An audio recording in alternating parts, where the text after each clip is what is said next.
Hello everybody, welcome to Everest Coaching Institute. Today we will discuss class 12th economics जो हमारी series चल रही है chapter short term equilibrium output उसी को हम आगे कंटिन्यू करेंगे। तो चलो शुरू करते हैं।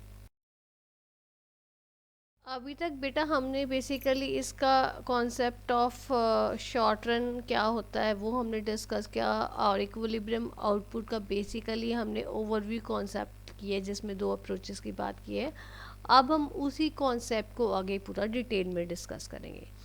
तो चलो शुरू करते हैं। अब ये देखो जैसे आगे डिटर्मिनेशन ऑफ इक्विलिब्रियम आउटपुट या इक्विलिब्रियम इनकम और you can say equilibrium GDP में बेसिकली इसको निकालने के समझने के हमारे there are basically two approaches as we have already discussed. one is AS is equal to AD approach and another one is S is equal to I approach or saving is equal to investment approach. So now we will discuss these two approaches in detail. Okay, let's begin now. पहली हमारी बात आती है AS is equal to AD approach की जो हमारी equilibrium GDP की है और वो इक्विलिब्रियम जीडीपी के साथ कैसे हमारी करते हैं, कैसे हम निकालते हैं उस इक्विलिब्रियम लेवल को एएस एंड एडी अप्रोच से। तो चलो शुरू करते हैं।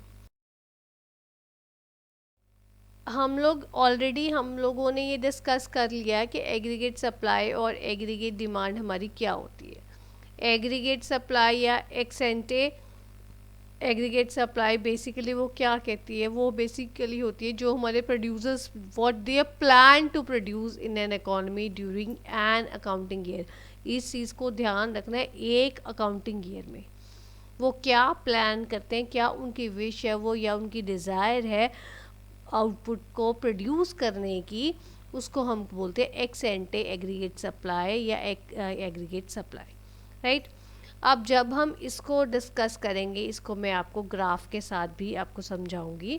तो एग्रीगेट सप्लाई बेसिकली उसमें 45 डिग्री का एंगल बनेगा। अब जब हम ग्राफ बनाएंगे वो एक ओरिजिन से बनता है। वो 45 डिग्री का एंगल हमें क्या शो करता है, बेसिकली वो एग्रीगेट सप्लाई हमारे को शो करता है, ठीक है। इसमें वो हमारा इस 45 डिग्री पे वो क्यों आता है, वो इसलिए आता है ताकि हमारे को एग्रीगेट सप्लाई और जीडीपी के बीच में दोनों बराबर चल रही हैं, आइडेंटिकल हैं, एक जैसी हैं, ये बताने के लिए, राइट। नाउ इस चीज़ में आपने ये आप जब हम ये चैप्टर डिस्कस कर रहे हैं, ये क्लोज इकोनॉमी है जिसके बीच में टेक्नोलॉजी का कोई रोल नहीं है, हमने पहले डिस्कस किया है। तो सिर्फ एम्प्लॉयमेंट ही इसमें आउटपुट के ऊपर इफेक्ट करती है। तो ये चीज़ भी आपने ध्यान रखनी है। एग्रीगेट सप्लाई जो है वो प्राइस के साथ बिल्कुल रिलेटेड नहीं है। वो क्यों रिलेटेड नहीं है, क्योंकि हम ये एज्यूम करके चलते हैं कि इस इकोनॉमी में price remains constant, price has no role to play in it. Price का कोई अप डाउन नहीं होनी। जो हमारी सप्लाई है कम ज़्यादा होती है डिमांड के हिसाब से, तो उसका प्राइस के बीच में कुछ इफेक्ट नहीं होना, कोई वो चीज़ का फ़र्क नहीं पड़ना। वो अपने आप आपकी जो एक्सेस कैपेसिटी है या लो कैपेसिटी है वो अपने आप को वो शिफ्ट कर लेती है, ढाल लेती है अपने आप को अकॉर्डिंग टू द सिचुएशन कि हमारी डिमांड कम हो रही है या हमारी सप्लाई कम हो रही है, ठीक है। सो इस चीज़ में आपने ये ध्यान रखना है, एक टेक्नोलॉजी का कोई रोल नहीं है, प्राइस भी इसमें बिल्कुल भी कोई रोल नहीं है, ठीक है। ये हम एज्यूम करके चल रहे हैं। तो ये हमने एग्रीगेट सप्लाई का पढ़ा। आपसे बात की थी कि मैं आपको ये एक डायग्राम से समझाऊंगी। अब ये देखो, ये हमारा एक डायग्राम एग्रीगेट सप्लाई फंक्शन का हमने बनाया है जिसके बीच में ऑन एक्स एक्सिस इनकम और जीडीपी इज शोन। मैंने आपको पहले बताया इनकम जीडीपी या आउटपुट एक ही चीज़ है इसमें। और ये जो हमारी वाई एक्सिस पे हम एग्रीगेट सप्लाई और you can say it is the AS. ये 45 डिग्री का angle as I have already discussed with you, वो लाइन ऑफ ओरिजिन से शुरू होता है कि बेसिकली ये आपको एग्रीगेट सप्लाई या आपको इनकम जो है वो आपको शो करता है। ये बता रहे हैं कि दोनों आइडेंटिकल चल रही हैं इसमें। अब इसमें आइडेंटिकल में आपको क्या बात बताना चाहती हूँ मैं, ये देखो यहाँ पे मैंने डायग्राम में वाई एक्सेस पे मीन्स एग्रीगेट सप्लाई अगर 40 है तो आपकी इनकम भी आपकी 40 होगी। ये क्या शो कर रहा है बेसिकली, या मैं आपको पहले डिस्कस कर लेते हैं। ये 60 है तो ये भी 60 है, ऐसे ही अगर कम मान लो यहाँ पे 20 तो ये भी 20 होगा, अगर 80 है तो ये भी 80 होगा। मीन्स जितना वाई पे हो, वाई एक्सेस पे होगा उतना ही हमारे एक्स एक्सेस पे होगा। ये क्या शो करना चाहता है कि ये आइडेंटिकल हैं, इनकम और आपकी एग्रीगेट सप्लाई में कोई फ़र्क नहीं है। जितनी आपकी एग्रीगेट सप्लाई होगी वो उतनी ही इनकम आपकी होगी। बेसिकली वही घूम फिर के सर्कल चलेगा कि जितनी हम सप्लाई कर रहे हैं वो सारा का सारा कंज्यूमर्स आपके कंज्यूम कर लेंगे डिमांड करके, और उससे उतनी ही हमारी इनकम जनरेट होगी। ठीक है, इसमें आपको ये चीज़ समझाया गया है एग्रीगेट सप्लाई फंक्शन में। तो आगे ये हमारी एग्रीगेट डिमांड की दूसरा, इसमें जो दूसरी कंपोनेंट है सप्लाई के साथ वो डिमांड है ना, तो वो डिमांड क्या कहता है? Aggregate demand as we have already discussed with you कि aggregate demand it is the planned और desired expenditure in the economy, जिसको हम एक्स एंटे एग्रीगेट डिमांड भी बोलते हैं, कि जो हमारे जो कंज्यूमर्स हैं और ये जो हमारे बायर्स हैं दे विश टू बाय, कि उन्होंने कितना कॉमोडिटी यूनिट्स उन्होंने खरीदनी है और ये विश टू स्पेंड, और उनका कितना एक्सपेंडिचर होगा वो सब हमारा एग्रीगेट डिमांड में आता है। सो एग्रीगेट डिमांड बेसिकली इसके हमारे टू कंपोनेंट्स हैं, desired consumption expenditure and desired investment expenditure. ये आपने ध्यान रखना है। एग्रीगेट सप्लाई का हमारे कोई कंपोनेंट नहीं है, बट एग्रीगेट डिमांड के हमारे दो कंपोनेंट्स आते हैं, desired consumption expenditure and desired investment expenditure, और यू कैन से सी और आई। ठीक है, तो अब हम इनको डिस्कस करें। हमारी आती है कंजम्पशन फंक्शन की। ठीक है, डिजायर्ड कंजम्पशन फंक्शन की।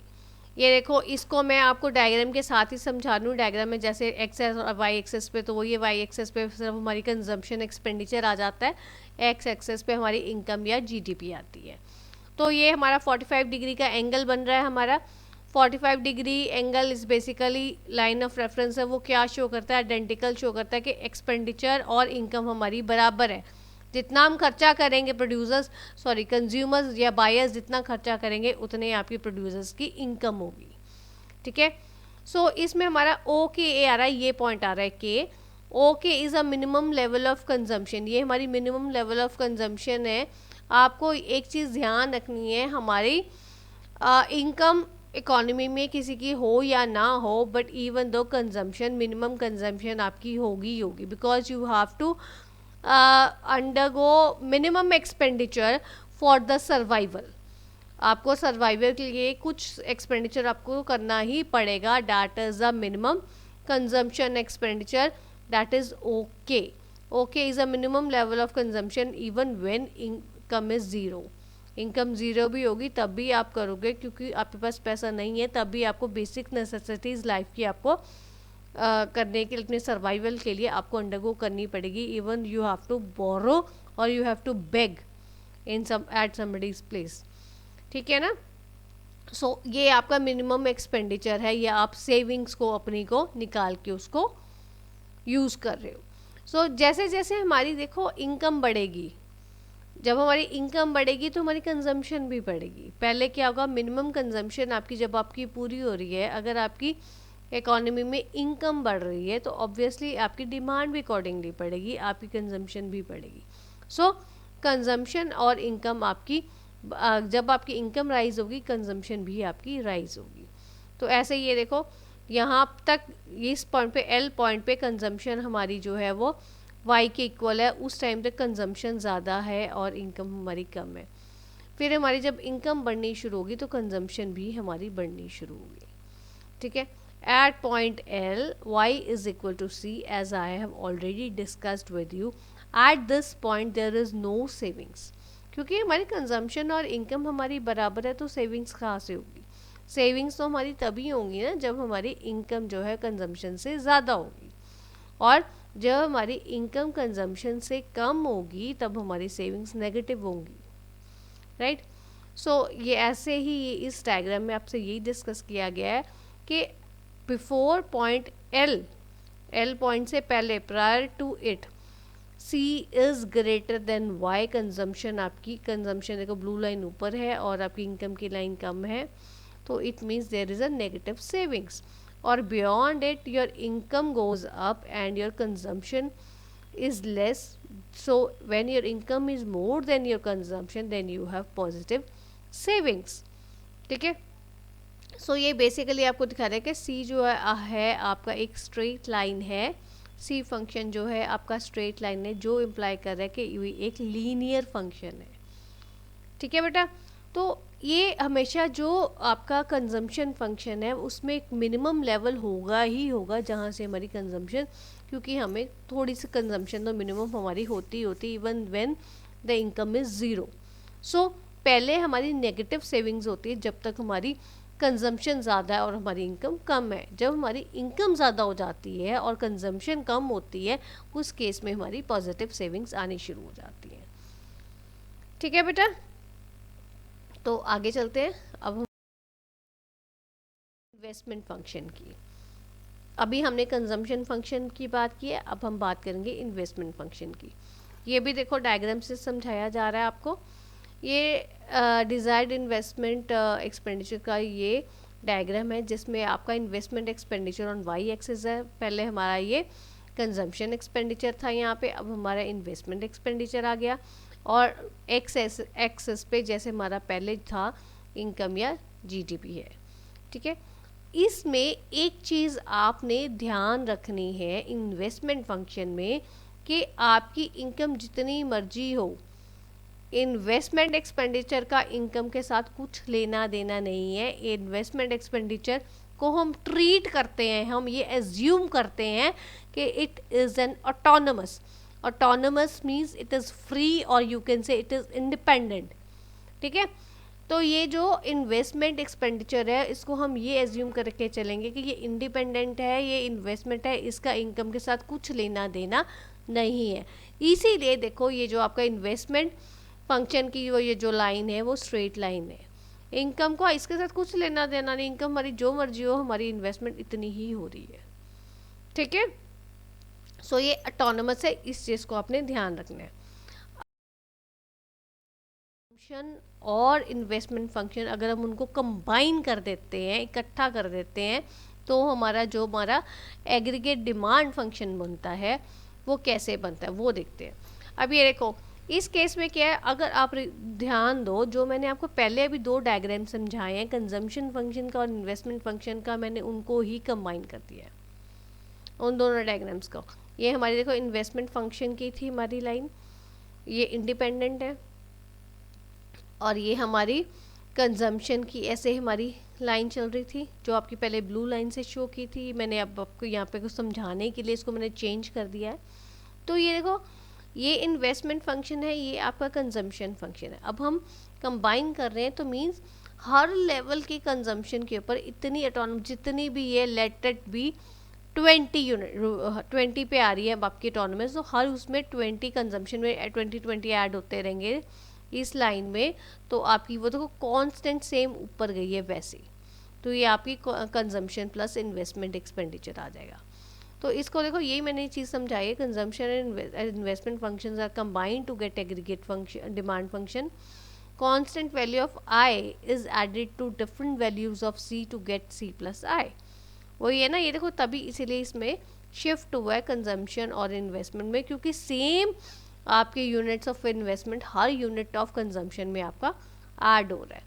तो इस चीज़ में हमारी जो है वो कहाँ पे मीट होगा, वो यहाँ पे मीट होगा जहाँ पे आपकी ओए आपकी जो ओए आपका एक्सपेंडिचर और एक्सपेंडिचर होगा कौन सा, कंजम्पशन एक्सपेंडिचर, कंजम्पशन इनकम और इन्वेस्टमेंट एक्सपेंडिचर, कंजम्पशन एक्सपेंडिचर और इन्वेस्टमेंट एक्सपेंडिचर, और ओएम आपका आएगा इनकम। ठीक है बेटा, सो आगे चलते हैं। अब बारी आती है आपकी, अब हम इससे एग्रीगेट सप्लाई या एग्रीगेट डिमांड से, या आप कह लो कंजम्पशन और इन्वेस्टमेंट से हम कैसे इक्विलिब्रियम जीडीपी या इक्विलिब्रियम इनकम को हम डिटर्मिन करते हैं वो डिस्कस करते हैं। अब ये देखो ये आपका डायग्राम है जिसके बीच में आपकी ये सी प्लस आई की लाइन है, सी प्लस आई लाइन जो हमने अभी डिस्कस किया that is your aggregate demand, और ये आपकी ओ एग्रीगेट सप्लाई की या इनकम की लाइन है। जहाँ पे ये दोनों मीट करेंगे that is a point of equilibrium. At E is a point of equilibrium here, इसके बीच में हमारी एग्रीगेट डिमांड भी हमारी जो हमने डिज़ायर की थी वो आ गई, ई एल हमारी एग्रीगेट डिमांड आ गई, और ये हमारी ए ई हमारी एग्रीगेट सप्लाई जो हमारी बराबर होगी। ठीक है, इस केस में हमारी मैंने आपको यूनिट्स के साथ नहीं समझाया है, क्योंकि हम ये एग्रीगेट सप्लाई और एग्रीगेट डिमांड की और एक क्लोज्ड इकोनॉमी की बात कर रहे हैं। ये वहाँ पे वो आएगा कि जहाँ पे आपके ये जो ए है और यहाँ पे ओ ए है ओ एल के बराबर होगा। ठीक है, सो ये जो आपका, इसको मैं इससे समझाती हूँ आपको। Aggregate demand is equal to C plus I, OB is a minimum level of expenditure including minimum C plus minimum I, जो हमने अभी वाले डायग्राम में डिस्कस किया पहले लेवल में।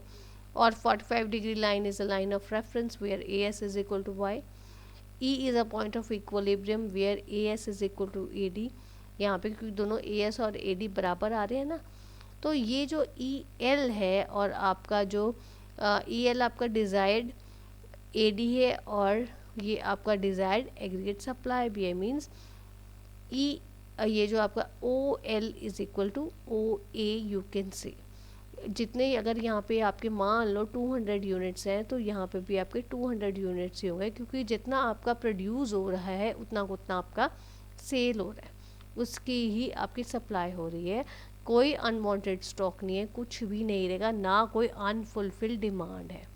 तो इस केस में ये जो इक्विलिब्रियम पॉइंट है, ये यही पॉइंट कहता है आपको जहाँ पे आपका this OA is equal to OL, और you can say aggregate demand is equal to aggregate supply. इन यूनिट्स में अगर हम बात करें जितने भी यूनिट्स होंगे, let the units number of units भी 200, तो 200 units of demand is equal to 200 units of supply. ठीक है बेटा, सो ये आपका ये फर्स्ट आपका जो है अप्रोच इक्विलिब्रियम जीडीपी की AS is equal to AD approach, वो यही कहती है आपकी। ठीक है, अब बात आती है हमारी, अगर मान लो इन केस एग्रीगेट सप्लाई आपकी एग्रीगेट डिमांड से ज़्यादा हो जाती है। अब आपने सप्लाई मीन्स आपने प्रोडक्शन आपकी ज़्यादा हो गया, डिमांड उसकी उतनी नहीं है। उस केस में क्या होगा? Supply of goods and services in the economy is more than the demand of goods and services in the economy, so some of the goods will remain unsold. Obviously अगर आपकी सप्लाई ज़्यादा है demand कम है तो goods आपकी जो है कुछ अनसोल्ड रह जाएंगी। इस केस में प्राइस के ऊपर कुछ चेंज नहीं होगा, कोई इफेक्ट इसमें इंटरफेयर नहीं करेगी price, yes we have already discussed. So in this case what the producers will do, they would plan to cut down their production, क्योंकि वो करेंगे अपनी प्रोडक्शन को ही कम करेंगे, सो डैट वो डिमांड और सप्लाई बराबर हो जाए, उनके पास कोई अनसोल्ड स्टॉक ना रहे, AS जो है आपकी AD के बराबर हो जाए। ठीक है, ये आपको क्वेश्चन आपको छोटा क्वेश्चन 1 मार्क क्वेश्चन आपको आ सकता है या 2 मार्क क्वेश्चन आपको आ सकता है कि बताओ इसका क्या इम्पैक्ट होगा अगर आपका एग्रीगेट सप्लाई एग्रीगेट डिमांड से ज़्यादा हो जाती है। तो उस केस में प्रोड्यूसर्स आपकी अपनी प्रोडक्शन कैपेसिटी को प्रोडक्शन को वो कम कर देंगे। ठीक है, और एग्रीगेट सप्लाई कम हो जाती है और एग्रीगेट डिमांड बढ़ जाती है, मींस डिमांड ज़्यादा है और सप्लाई कम है। उस केस में क्या होगा? supply of goods and services is less than the demand for goods and services in the economy। obviously जब आपकी सप्लाई कम है और डिमांड ज़्यादा है तो प्राइस नहीं बढ़ेगा। इस केस में price has no role to play in this. So in this case में क्या करेगा, जो एग्जिस्टिंग जो उन्होंने फ्रेश स्टॉक बनाया होगा प्रोड्यूसर्स ने, वो तो उनका सारा सेल ऑफ हो जाएगा। इसके अलावा उनको सफ़र भी करना पड़ेगा लॉस। क्यों? क्योंकि कंज्यूमर्स की पूरी डिमांड जो है वो फुलफिल नहीं हो पाई है। इस केस में क्या प्रोड्यूसर्स करेंगे, वो कहेंगे हम अपनी प्रोडक्शन को बढ़ाते हैं ताकि हम अपने कस्टमर्स की डिमांड को पूरी कर सकें। तब तक बढ़ाएं, और वो कब तक बढ़ाएंगे? वो तब तक बढ़ाएंगे जब तक हमारी एग्रीगेट सप्लाई और एग्रीगेट डिमांड हमारी बराबर ना हो जाए, ताकि ना तो हमारा कोई अनसोल्ड स्टॉक रहे और ना हमारी कोई ऐसी ही हो कि हमारा बायर्स की हम उनकी डिमांड फुलफिल ना हो। मीन्स पूरा बराबर वो AS is equal to AD के बराबर तक करेंगे, वहाँ तब वो अपनी जो प्रोडक्शन को इंक्रीज करेंगे। ठीक है बेटा, all about today's video. If you find any difficulty, you are most welcome to give your feedback in the comment box. Thanks for watching.